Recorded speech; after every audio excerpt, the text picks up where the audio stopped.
শ্রী শ্রী মা সারদা দেবীর জীবনের একটি ঘটনা। 1325 সালের অগ্রহায়ণ মাসে কোয়ালপাড়ার জনৈক ব্রহ্মচারী রাত্রি প্রায় 10টার সময় কলকাতার উদ্বোধনে স্বামী শারদানন্দজির আহ্বানে নিচে নামিয়া দেখিলেন ওই গ্রামেরই এক বৃদ্ধ শ্রীযুক্ত নফরচন্দ্র কোলে মহাশয় উপস্থিত, শ্রীমাকে দর্শন করিবেন।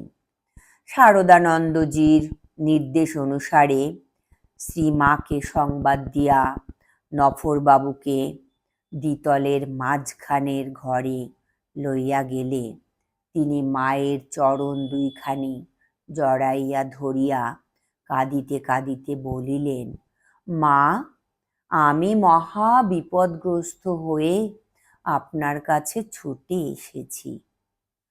ইনফ্লুয়েঞ্জা জ্বরে আমার কয়েকটি নাতনি ও একটি নাতি মারা গেছে।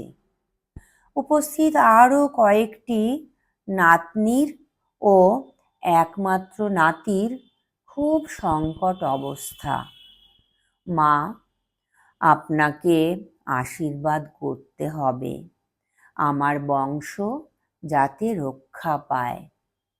মা বলিলেন, সে কি, আপনি এরূপ আশঙ্কা করছেন কেন? আপনি লক্ষ্মীমন্ত ভাগ্যবান লোক। নফরবাবু বলিলেন, না মা, আমি কিচ্ছু শুনতে চাই না।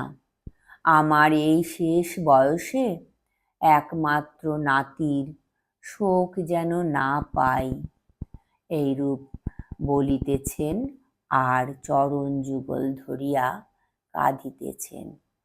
মা কহিলেন, আপনি উতলা হবেন না, উঠুন। আচ্ছা, আমি ঠাকুরকে জানাচ্ছি। নফরবাবু তবু নাছোড়বান্দা।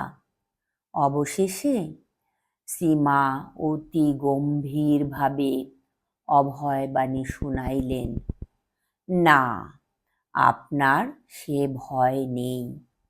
কোলে মহাশয় চোখের জল মুছিয়া প্রফুল্ল চিত্তে নিচে নামিলেন।